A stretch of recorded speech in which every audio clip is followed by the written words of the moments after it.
Por que morrer sem nada? Regra número 3. Tenha como objetivo morrer sem nada. Seguir no piloto automático é fácil, e é por isso que o fazemos.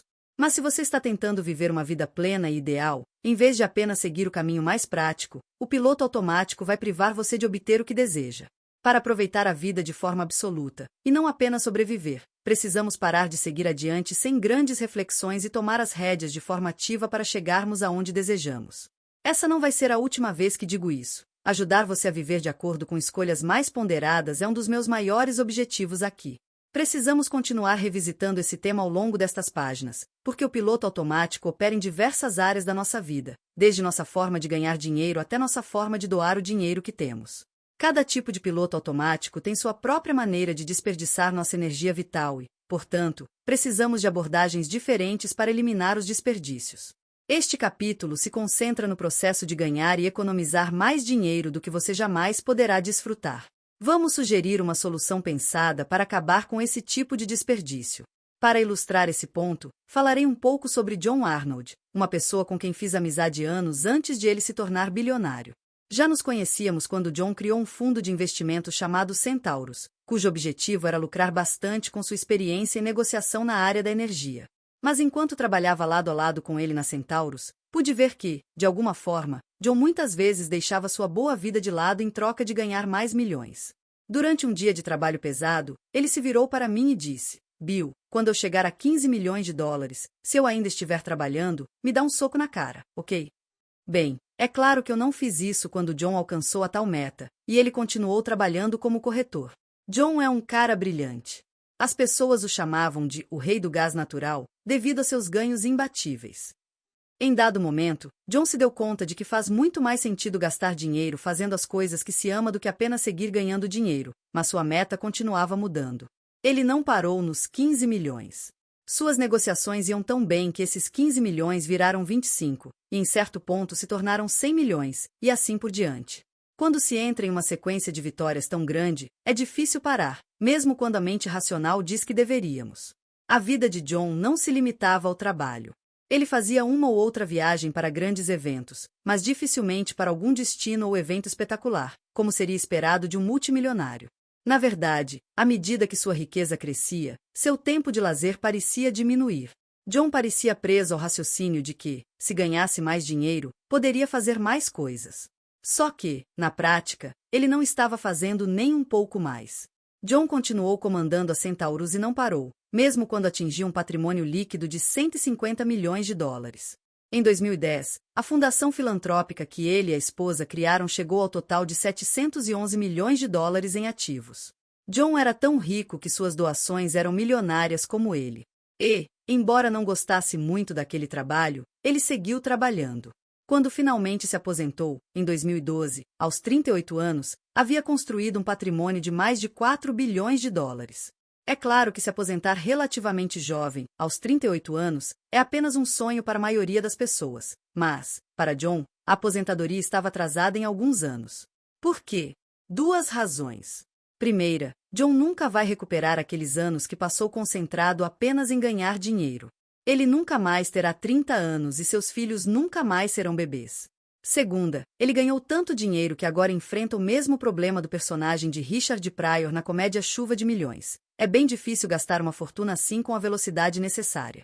Ele já mora em uma casa magnífica e hoje em dia faz praticamente o que quer.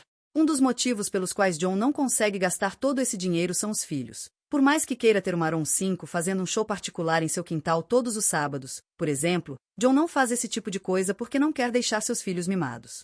Filhos limitam nossa forma de gastar dinheiro e tempo. Tenha em mente que cada escolha que você faz afeta as escolhas subsequentes, e ter filhos é o exemplo mais comum disso. John poderia dizer que se tivesse se aposentado com 15 milhões, nunca teria chegado aos 4 bilhões, uma quantia que lhe permite provocar um impacto muito maior nas causas sociais para as quais advoga.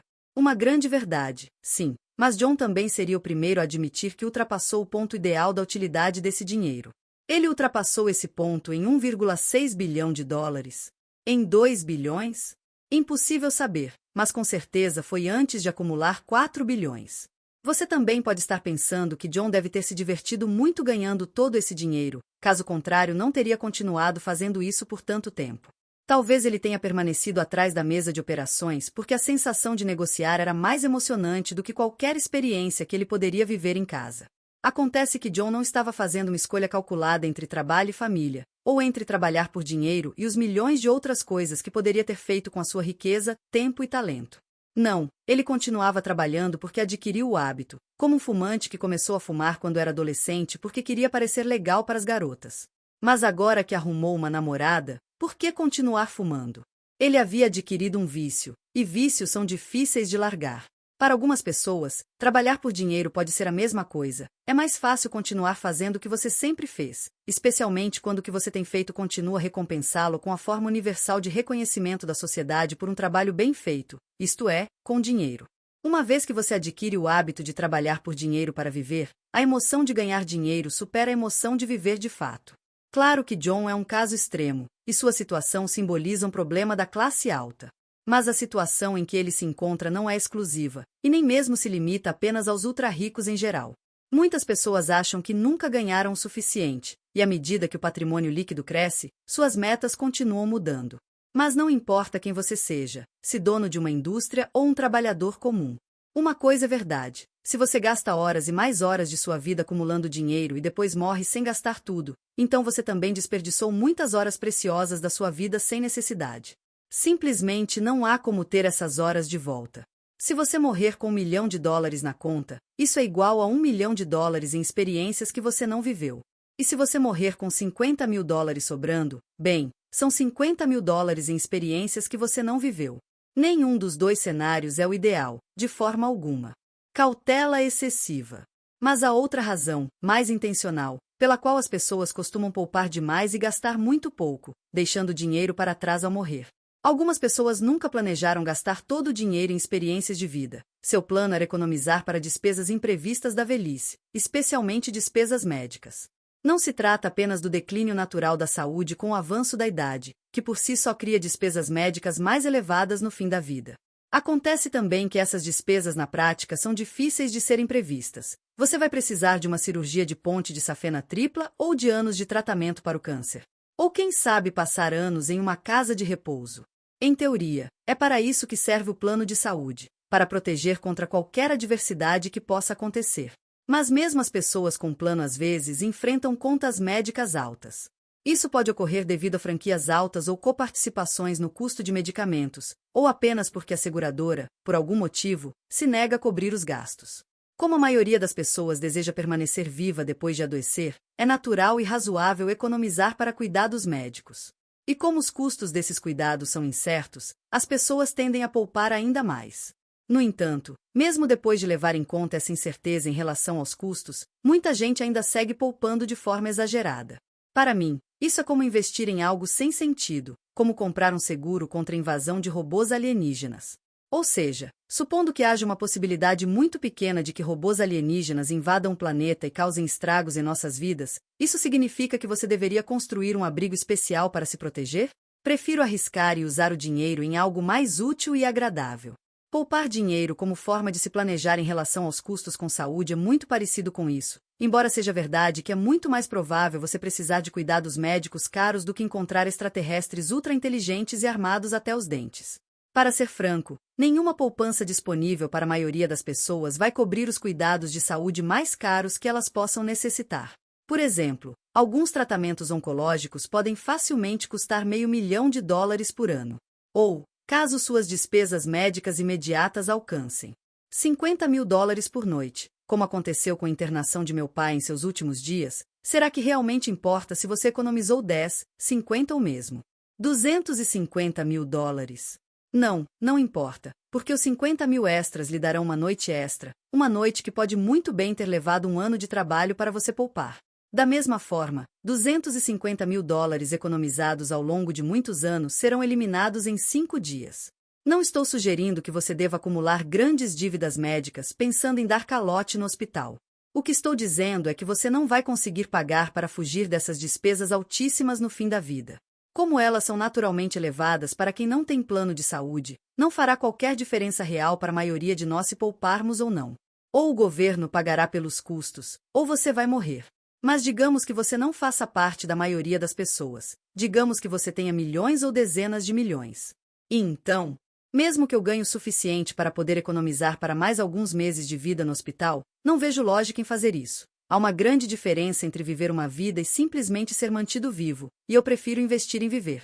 Portanto, não vou trabalhar anos para economizar por mais alguns meses passando em um respirador, com qualidade de vida próxima de zero, ou, dependendo do nível de sofrimento, talvez até negativa. Portanto, em vez de investir em uma poupança preventiva, como os economistas chamam, prefiro deixar as coisas acontecerem. Mais cedo ou mais tarde todos nós vamos morrer, e prefiro morrer quando chegar a hora certa, sacrificar meus melhores anos apenas para conseguir mais alguns dias no final. Ou, como gosto de dizer, nos vemos do outro lado. É muito mais inteligente gastar esse dinheiro no início da vida, para manter a saúde e tentar prevenir doenças, do que gastá-lo no final, quando seu retorno é muito menor por cada centavo gasto. Na verdade, muitas companhias de seguro-saúde cobrem exames e cuidados preventivos e também acreditam na economia de custos a longo prazo causada pela prevenção de doenças a ponto de pagarem para você fazer exames regulares e tomar outras medidas preventivas. Você não será capaz de evitar todas as doenças possíveis, não importa o que faça, mas poderá tornar alguns problemas de saúde muito menos prováveis, e desfrutará de uma melhor qualidade de vida ao longo do caminho. Pode parecer que estou incentivando você a concentrar todos os seus esforços na juventude sem considerar os acontecimentos comuns da velhice, mas isso seria uma distorção do que estou dizendo. Embora seja um grande erro sacrificar tanto a sua qualidade de vida agora por uma melhor qualidade de vida em idade avançada, compreendo o desejo de ser bem cuidado quando estivermos velhos e vulneráveis. Então, você se pergunta, como me certificar de que estarei seguro caso precise de cuidados de longo prazo, sem ter que economizar enormes quantias de um dinheiro que não será gasto caso esses cuidados contínuos não sejam necessários? Bem, nos Estados Unidos e em outros países como Alemanha, Japão e Coreia do Sul existe a opção do seguro de cuidados de longo prazo. Sugiro que você pesquise a modalidade similar em seu país e você verá que custa menos do que pensa, especialmente se você começar a pagar antes dos 65 anos. Existe um argumento mais geral que quero reforçar. Para cada coisa com a qual você possa estar preocupado no seu futuro, existe um produto de seguro específico para isso. Isso não significa que eu recomendo comprar seguro para tudo. Obviamente, seguros custam caro. Mas o fato de as seguradoras estarem dispostas a vender seguros para vários riscos mostra que quase todos eles podem ser quantificados e evitados para quem não quer corrê-los. Neste capítulo, tentei mostrar por que morrer sem nada é uma meta válida, uma forma de evitar um grande desperdício de energia vital. Mas em relação a como fazer isso, se você é como a maioria das pessoas, ainda tem dúvidas sobre a viabilidade de realmente atingir essa meta, principalmente por conta da incerteza em relação ao tempo de vida que ainda tem. O como fazer é o assunto do próximo capítulo. Recomendações. Se você ainda está preocupado e resistente à ideia de morrer sem nada, tente analisar mais profundamente de onde pode vir esse bloqueio. Se você ama o que faz e adora trabalhar todos os dias, identifique maneiras de gastar seu dinheiro em atividades que se ajustem à sua realidade. Pessoas que economizam demais. Como sei que as pessoas economizam muito para usar tarde demais? Bem, eu conferi as estatísticas. Se analisarmos os dados sobre o patrimônio líquido por idade, descobriremos que a maioria das pessoas continua acumulando riqueza durante décadas, e a maioria só começa a gastar essa riqueza muito tarde na vida. O Conselho do Fed, o Banco Central dos Estados Unidos, monitora quantos norte-americanos acumularam em várias fases da vida. 6, por exemplo, pela pesquisa de finanças do consumidor mais recente. Ficamos sabendo que a média do patrimônio líquido das famílias chefiadas por pessoas com idade entre os 45 e os 54 anos é de $124.200. Isso significa que metade dos grupos familiares nessa faixa etária possui pelo menos $124.200 em poupança, enquanto a outra metade poupou mais ou menos do que isso. Alguns pouparam muito mais e outros muito menos. O que é muito mais interessante do que a média para essa faixa etária é a tendência geral. Ao observar os números do patrimônio líquido em outras idades, é possível ver um padrão claro. O patrimônio líquido médio continua aumentando à medida que as pessoas envelhecem. Média do patrimônio líquido por idade do chefe da família, em milhares de dólares x idade. A média do patrimônio líquido dos norte-americanos continua aumentando pelo menos até meados dos 70 anos de idade. É fácil entender o motivo. Os rendimentos anuais das pessoas tendem a aumentar com a idade e elas continuam poupando o que não gastam, o que faz seu PEDM a crescer de forma contínua. E isso é ótimo até certo ponto, porque existe um ponto ideal na vida de todos em que é possível aproveitar ao máximo os frutos da riqueza acumulada. O problema é que as pessoas continuam a poupar muito além desse ponto ideal. Assim, os chefes de família norte-americanos com idades entre 65 e 74 anos têm a média de seu patrimônio líquido em $224.100, acima dos $187.300 poupados pelos chefes de família entre 55 e 64 anos. Isso é maluquice. Pessoas que passaram dos 70 anos ainda estão poupando para o futuro. Na verdade, mesmo em meados dos 70 anos de idade, as pessoas dessa metade superior da população dos Estados Unidos não começam a usar suas economias. A média do patrimônio líquido para os chefes dos grupos familiares norte-americanos com 75 anos ou mais é o mais alto entre todas as faixas etárias, $264.800. Assim, mesmo com o aumento da expectativa de vida, milhões de norte-americanos estão no caminho certo para que o seu suado dinheiro viva mais do que eles mesmos. Certo, as pessoas mais velhas muitas vezes poupam antecipando custos com cuidados de saúde, mas, como veremos em breve, as despesas globais das pessoas diminuem com a idade, mesmo levando-se em conta os custos dos cuidados de saúde. Outros dados apontam na mesma direção. Um estudo de 2018 do Employee Benefit Research Institute (SET) utilizou informações sobre a riqueza, receita e patrimônio, e os gastos dos norte-americanos mais velhos para ver quantos patrimônios das pessoas mudaram durante os seus primeiros 20 anos após a aposentadoria, ou até sua morte, acrescentaram os autores do estudo, como que para lembrar aos leitores que nem todos conseguem desfrutar de 20 anos completos de aposentadoria. Em outras palavras, as pessoas estavam gastando sua riqueza, ou estavam em grande parte preservando seu patrimônio. Aqui estão algumas das principais descobertas. No geral, as pessoas demoram muito para gastar, desacumular, seus patrimônios. Em todas as idades, quer se trate de aposentados na faixa dos 60 ou dos 90 anos, a razão mediana entre despesas e rendimento familiar oscila em torno de 1 hora e 1. Isso significa que os gastos das pessoas continuam a acompanhar de perto seus rendimentos. Portanto, à medida que os rendimentos das pessoas diminuem, os seus gastos também diminuem. Essa é outra forma de ver que os aposentados não estão gastando todo o dinheiro que pouparam. No segmento mais elevado, os aposentados que tinham $500.000 ou mais perto da aposentadoria tiveram uma média de gastos de apenas 11,8% desse dinheiro 20 anos mais tarde ou até o momento de sua morte. Isso indica uma sobra de 88% do total, o que significa que uma pessoa que se aposenta aos 65 anos com $500 mil ainda tem mais de $440.000 restantes aos 85 anos. No segmento inferior, os aposentados com menos de $200.000 economizados para a aposentadoria gastaram uma porcentagem mais alta, como seria de esperar, já que tinham menos para gastar no geral, mas mesmo os membros na média desse grupo gastaram apenas 1/4 de seus patrimônios 18 anos após a aposentadoria. 1/3 de todos os aposentados norte-americanos na prática aumentaram seus patrimônios após a aposentadoria. Em vez de reduzirem sua poupança de forma lenta ou rápida, essas pessoas continuaram a acumular riqueza. Os aposentados que recebem pensão, ou seja, que possuem uma fonte garantida de receita contínua após a aposentadoria, gastaram muito menos do seu patrimônio, apenas 4%, durante os primeiros 18 anos após a aposentadoria, em comparação aos aposentados sem pensão, que gastaram 34% do patrimônio. Pessoas que economizam demais. Como sei que as pessoas economizam muito para usar tarde demais? Bem, eu conferi as estatísticas. Se analisarmos os dados sobre o patrimônio líquido por idade, descobriremos que a maioria das pessoas continua acumulando riqueza durante décadas, e a maioria só começa a gastar essa riqueza muito tarde na vida. O Conselho do Fed, o Banco Central dos Estados Unidos, monitora quantos norte-americanos acumularam em várias fases da vida. 6, por exemplo, pela pesquisa de finanças do consumidor mais recente. Ficamos sabendo que a média do patrimônio líquido das famílias chefiadas por pessoas com idade entre os 45 e os 54 anos é de $124.200. Isso significa que metade dos grupos familiares nessa faixa etária possui pelo menos $124.200 em poupança, enquanto a outra metade poupou mais ou menos do que isso. Alguns pouparam muito mais e outros muito menos. O que é muito mais interessante do que a média para essa faixa etária é a tendência geral. Ao observar os números do patrimônio líquido em outras idades, é possível ver um padrão claro. O patrimônio líquido médio continua aumentando à medida que as pessoas envelhecem. Média do patrimônio líquido por idade do chefe da família, em milhares de dólares x idade. A média do patrimônio líquido dos norte-americanos continua aumentando pelo menos até meados dos 70 anos de idade.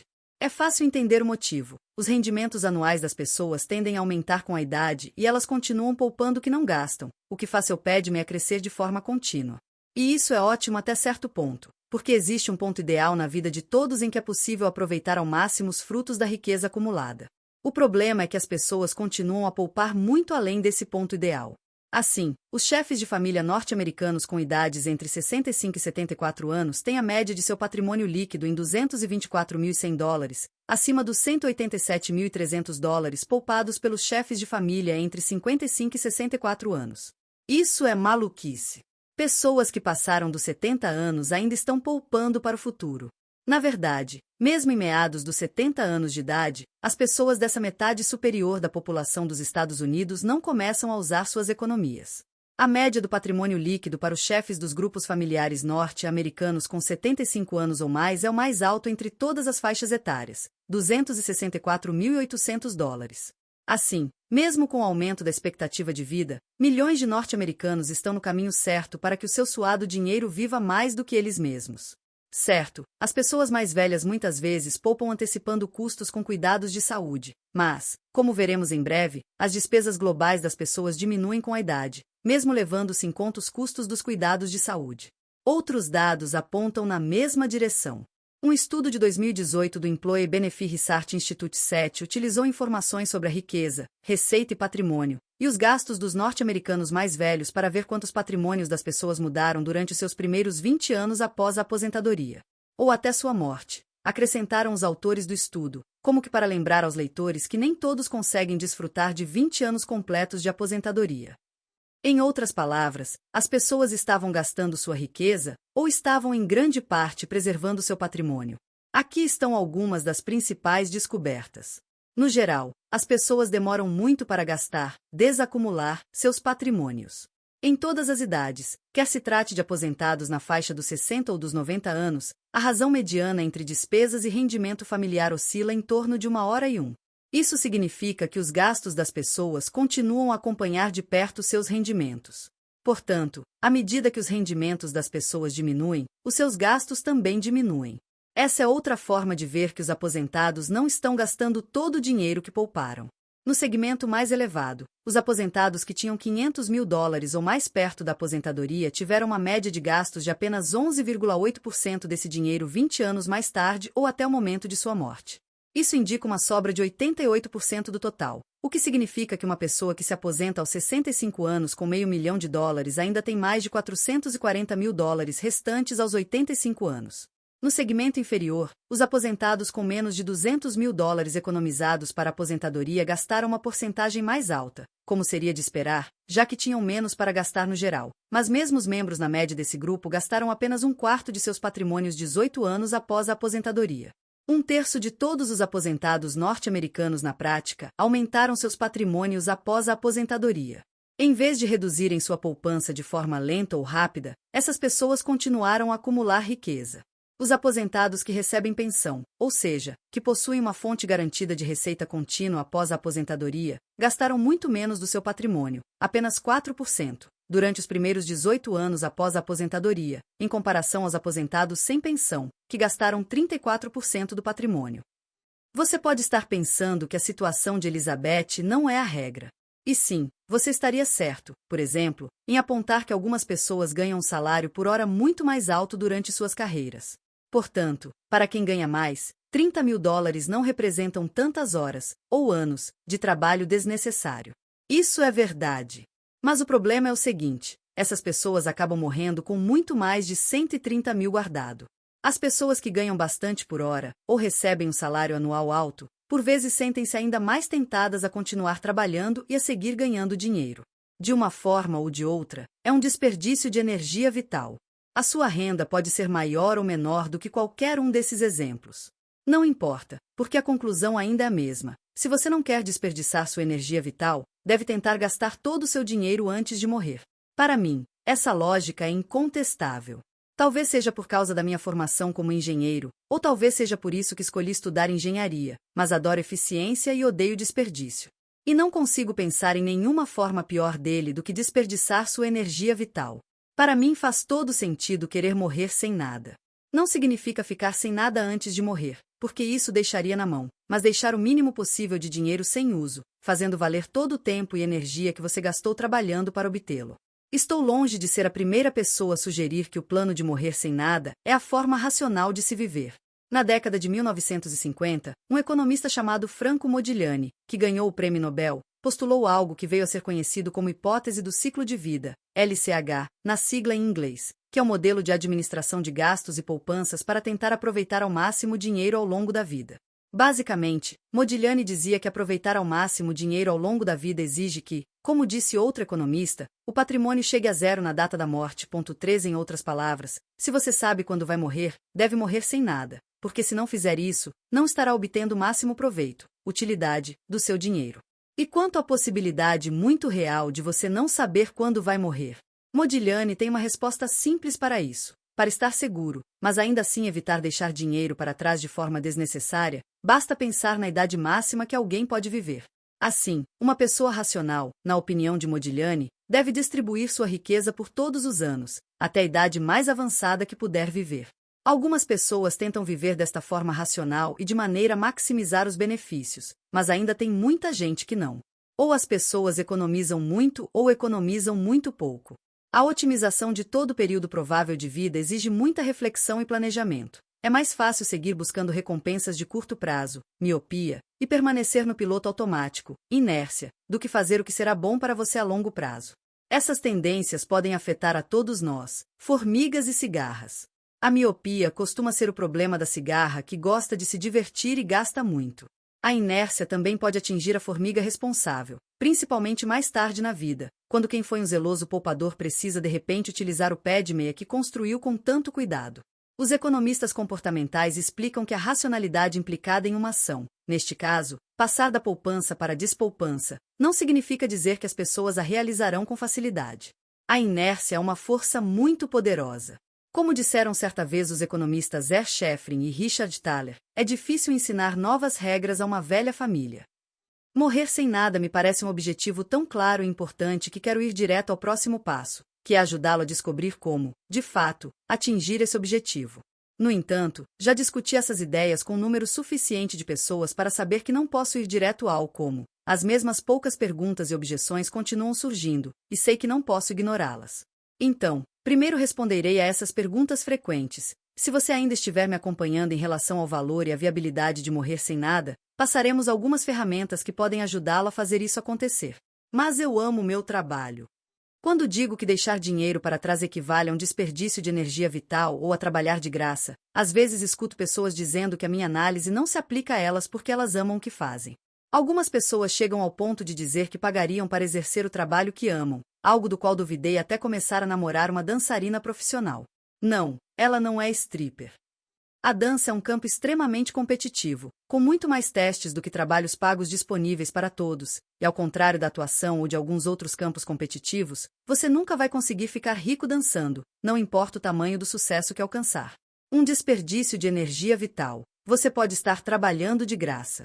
Veja de outra forma. Pense em todas as horas da sua vida que você desperdiça ganhando um dinheiro que nunca gasta.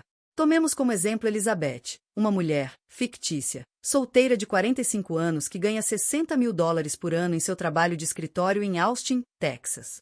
Esse salário a coloca na metade superior de todas as pessoas de 45 anos com renda nos Estados Unidos. Todos os valores em dólares neste exemplo são reais, ajustados pela inflação. Como a maioria de nós, Elizabeth tem que pagar imposto de renda, impostos específicos e o sistema de saúde, no Brasil, o equivalente ao desconto de INSS. Portanto, seu lucro líquido é de aproximadamente $48.911 por ano. 2 Ela trabalha duro, em média 50 horas por semana. Então sua renda líquida chega a $19,56 por hora. Isso é quanto ela leva para casa por cada hora que passa no escritório. Graças a um estilo de vida frugal, Elizabeth conseguiu pagar seu financiamento estudantil alguns anos depois de se formar na faculdade e comprou sua casa quando tinha 30 e poucos anos, quando os preços das moradias em Austin ainda eram relativamente baixos. A esta altura, ela já pagou a hipoteca, então é proprietária do imóvel. Se decidisse vendê-lo hoje, receberia $450.000 por ele. Em 2019, considerado um ano normal, ela gastou apenas $32.911, economizando assim exatamente $16.000. Elizabeth espera se aposentar em 20 anos, então ela está guardando uma boa parte de seu salário em um plano de aposentadoria e no banco. Ela sabe que o plano de aposentadoria é um bom negócio, especialmente porque utiliza o seu dinheiro antes da incidência de taxas, o que torna seu custo com impostos mais baixo do que se ela colocasse todo o dinheiro em contas de poupança normais. Alguns empregadores igualam as contribuições dos empregados ao plano de aposentadoria, mas digamos que a empresa de Elizabeth não faça isso. Elizabeth é uma funcionária confiável de uma grande empresa, por isso seu emprego parece seguro, e ela espera receber aumentos pequenos, mas constantes, todos os anos até se aposentar. Para manter este exemplo simples, vamos supor que ela mantenha o mesmo salário ajustado pela inflação até se aposentar. Suponhamos também que, além de pagar a casa, ela só começou a poupar para a aposentadoria aos 45 anos. Portanto, quando se aposentar aos 65 anos, conforme planejado, ela terá economizado $320.000, 16 mil por ano durante os 20 anos entre 45 e 65 anos. Portanto, seu patrimônio líquido aos 65 anos será de $770.000, com 320 mil em diferentes contas de aposentadoria e mais 450 mil do valor da sua casa própria, considerando que o valor do imóvel não aumente. Quanto tempo durariam esses $770.000 para ela? Bem, depende de quanto ela gaste por ano.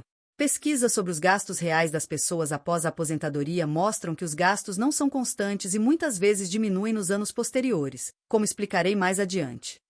Mas mantendo nosso exemplo simples, suponhamos que Elizabeth gaste exatamente $32.000 a cada ano de aposentadoria, ou apenas $1.000 a menos do que gastava quando estava trabalhando. Mais uma vez, por uma questão de simplicidade, vamos supor que o retorno dos seus investimentos para a aposentadoria corresponda exatamente ao aumento anual do custo de vida. Com esse pressuposto, suas economias vão durar pouco mais de 24 anos, $770.000 divididos por $32.000 por ano. Mas Elizabeth não viverá mais 24 anos, ela morre aos 85, ou 20 anos depois de deixar o mercado de trabalho. Sendo assim, ela deixa para trás $130.000.